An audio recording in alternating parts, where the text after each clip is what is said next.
This video is sponsored by Squarespace. Over the past 6 years, I've covered a lot of basing techniques on this channel, but a lot of those techniques are buried inside of various painting guides, and even more are outdated as I've learned to make those bases either more efficiently or just better. So to start off the year right, I thought I would do an overview video explaining every single basing technique that I use for my miniatures, including links to all of those previous videos, as well as updated tools and techniques that I've learned over the past 6 years. Method number 1. Basing rollers. Basing rollers are textured rolling pins that allow you to put down some clay on your bases and then roll out a texture on top of that. And while this sounds quite simple, you can actually get a ton of variety from just this one basing technique, from ornate stonework to metal plates and even lava or neon effects. I've already covered this technique in extreme detail in one of the oldest videos on this channel, and while I think for the most part that old video still holds up, I have learned a few new things about basing rollers since then that I'd like to share with you right now. Tip number 1. I no longer use brown stuff to make my bases, and instead I use epoxy sculpt. This is the clay that I use pretty much anytime I use an epoxy clay, whether I'm filling gaps or sculpting something from scratch. It can be a little bit more expensive depending on where you buy it, but if you can source it from a sculpture supply sort of place locally, like I do from Sculpture Supply Canada, I highly recommend it. However, if you want a really cheap solution for your basing roller needs, you can always use Das clay and mix it with a 50% mix of PVA glue. The reason you gotta mix it with the PVA glue is because Das clay has this nasty habit of cracking when you roll it out too thinly when it dries. And while I haven't tried this method myself, as the idea of mixing a whole bunch of glue with clay really grosses me out, to be honest, I have heard from several sources that this works quite well, so that's always an option as well, as Das clay is extremely cheap.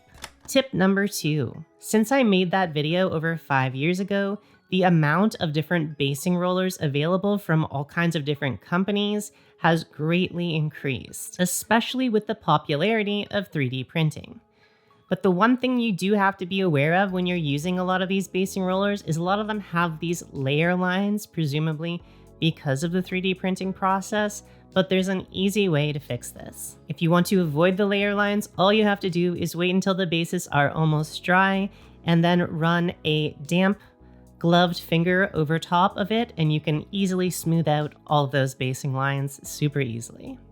Tip number 3. Work in larger batches than you think you will need. I like to do these in very large batches of at least 20 bases at a time, which is about the maximum I feel like I can get away with before the clay dries out too much for the roller to make a solid impression, and there's a few reasons I work in these larger batches.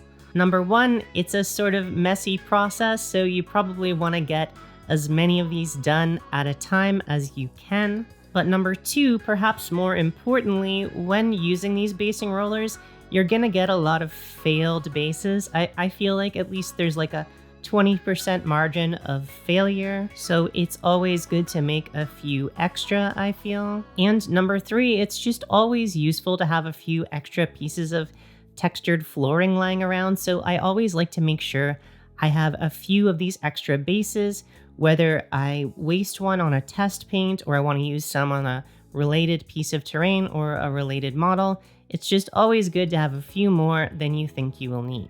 For this same reason, I also recommend keeping any of the offcuts that you have from any of your textured bases, as you never know when you're going to need some little bits of textured clay for your models. Finally, there is one other tip I'd like to share, and that is that I no longer use basing rollers to make cobblestone or flagstone bases, as I've just found a better method that I like more. I do still use rollers if I want fancier cathedral style bases like I use for my Sisters of Battle or my Custodes. I just made some for my Custodes, but for everything else I use a much cheaper, less messy method, and I'm going to tell you all about that right now. Method number 2, styrene stone bases. One of my favorite basing techniques, especially for stuff like Mordheim or anywhere where I want some paved city type bases, is styrene stone bases, and these are extremely easy to make. Once again, I've made an entire video on this process, but that was 4 years ago,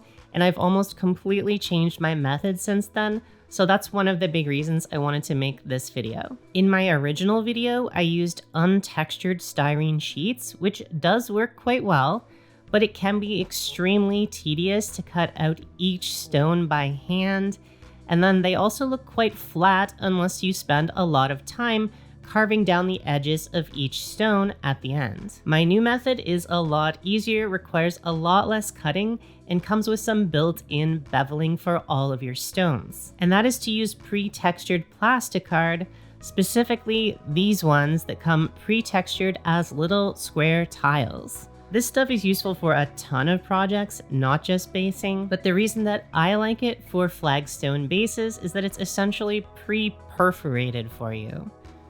So the way I like to do this is I will snap the squares up into individual pieces, and then for 2/3 of them, I'll snap them in half again.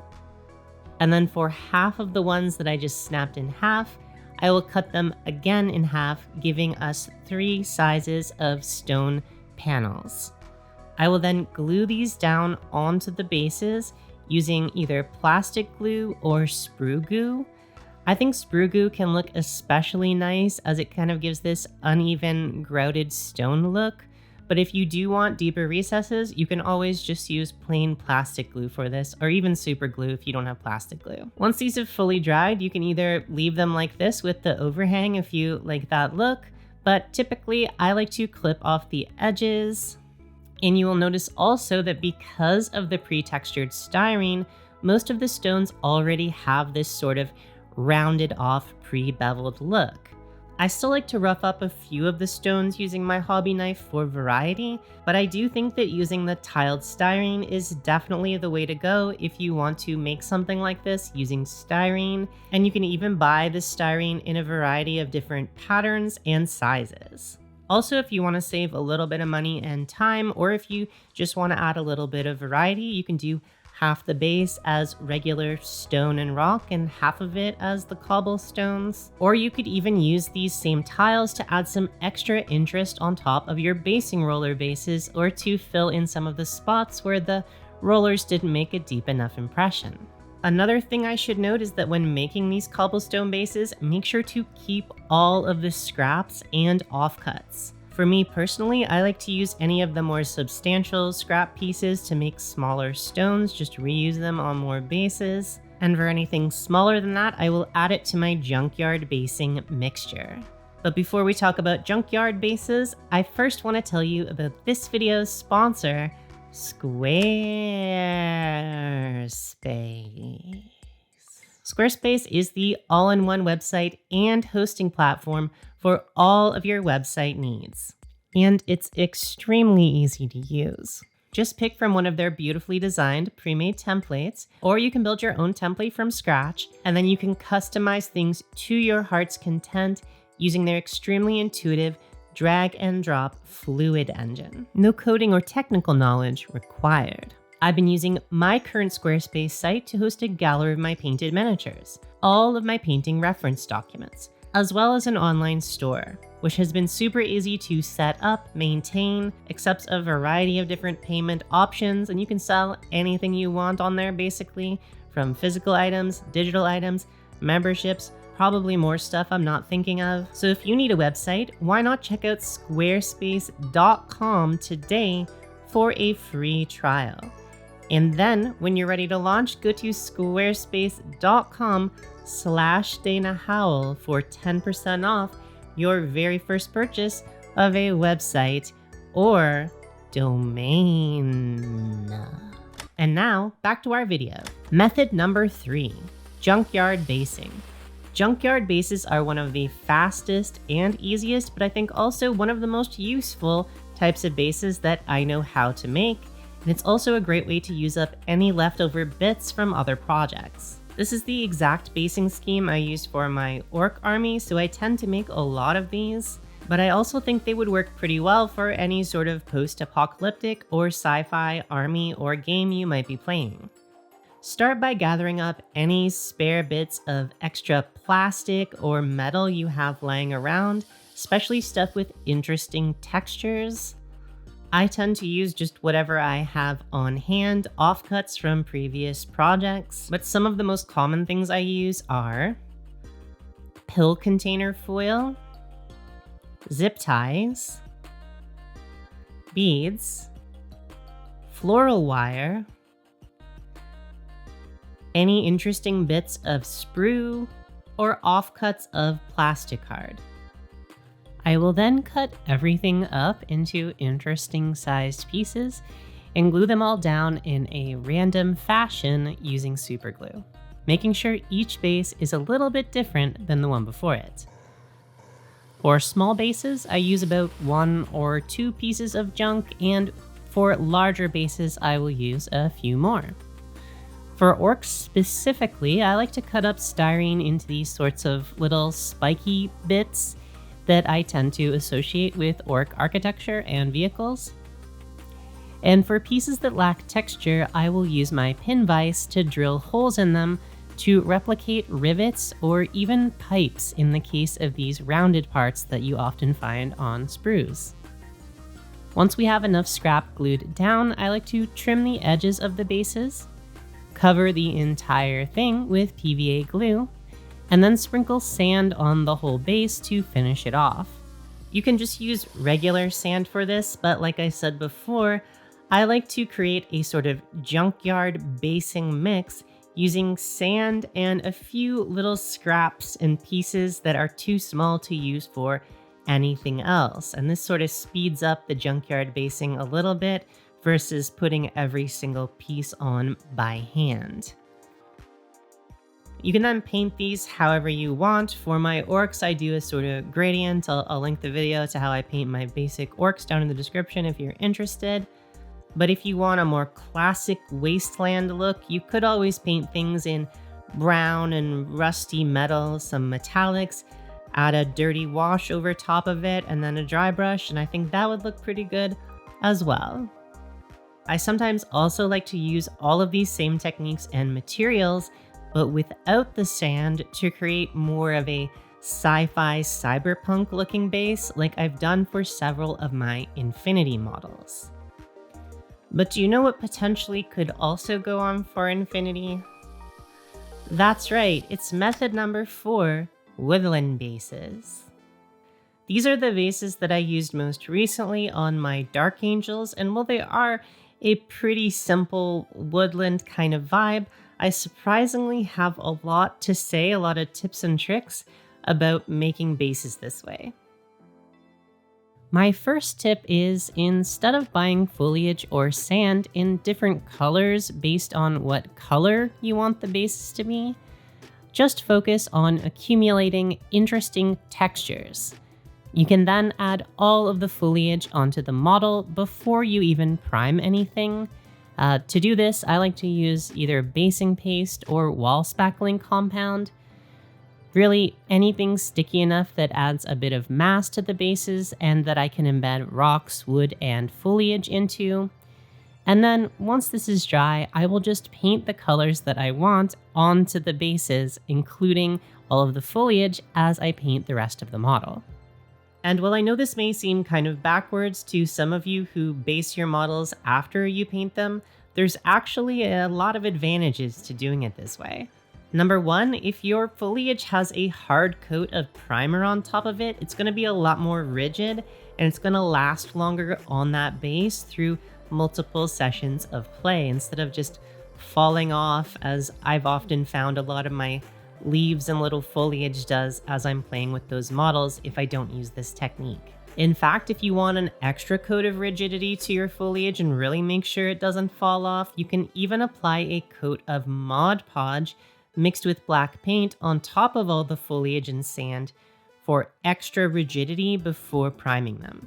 Number 2, the obvious advantage here is that you don't have to buy multiple colors of different tufts and leaves or whatever you might want to be using. You just buy one of each. Personally, I've cultivated quite a large collection of different dried plants at this point, and if you're looking for recommendations on where to buy a lot of this stuff for a reasonable price, I highly recommend the shop Diorama Presepe. They have so much cool different types of foliage that you don't see in the usual hobby stores. I placed an order with them a couple years ago. I probably spent about 100 Canadian dollars for about 20 different textures of different leaves and things, some branches, and it's all stuff you probably won't see in your standard hobby stores. And this supply has lasted me several years. I've used a fraction of it so far, so a really good value, I think. Highly recommend them. They're not sponsoring. I don't even know if they know I exist. I'm just a big fan of their store. Number 3, another huge advantage of doing it this way is when you do paint the bases, it feels a lot more like a part of the rest of the model. You can add a zenithal on top of it just like you would the rest of the model, and I just feel like the whole piece feels like a part of the same world when it has paint on top of it, just like the rest of the model does. There are, of course, exceptions where you do want to add the foliage after you paint the model. I definitely added a few extra bits of foliage onto my Dark Angels after I painted them, but I found that over the years, in the vast majority of cases when I am adding foliage, I usually do it before I prime. And one of those special cases where I do want to add a product like that on top of the bases after I've primed is method number 5, snow bases. While adding snow to your model's bases might seem a little bit intimidating, in my experience, it's actually one of the easiest ways to make your models seem a bit fancier than they actually are. For instance, I speed painted my entire Hoth army relatively quickly, but because the snow basing looks so cool, I feel like you don't notice as much that the models were painted quite quickly. Here's how I like to do it. First, I will base the models like normal. I will add some sand or rocks like I usually might, or if it's a future setting, I might add a few bits of scrap technology like I showed with the junkyard bases. Then I will prime the entire thing in black, followed up by a spray of blue and maybe a dry brush of blue on top of that. After this, I'll paint the entire model as usual, and we will return to the snow basing effects at the end once the model's fully painted. The way I like to do this is I create a mixture of PVA glue and whatever snow effects product you might want to use. I think this stuff is from the Army Painter, as well as just a little bit of water, and then you're going to whip up the mixture to make it nice and fluffy. Then, using some sort of modeling tool, here I'm just using an old X-Acto blade, I will take little bits of this snow mixture and add it onto the bases. At which point you can hopefully see why we painted the bases blue, as it helps give a cool undertone to the snow effects, because the snow effects do have a little bit of transparency to them. Add as much of these snow effects as you want, and once the entire thing is fully dry, you can then add a blue wash or a thinned down speed paint, which is what I'm using here, around the edges of the base to create shadows that give the effect of a blue sunlight being reflected in the snow. Like I said, I think this technique is super easy, but it's also super effective, I think, in looking like snow, especially from a distance on the tabletop. One of the cool things about this technique is you can apply it on top of any of the other types of basing we already talked about, making a snowy woodland, snowy junkyard, whatever you want. It's a really versatile technique. And that's about it. I hope this knowledge was helpful to you, and maybe you got a few little nuggets of knowledge that you can use to incorporate into your next army or basing project. If you want more in-depth explorations of any of these techniques, feel free to check out the playlist that's probably right up on screen right here to watch even more videos where I talk about basing. Thank you so much for watching, and I will see you in the next video.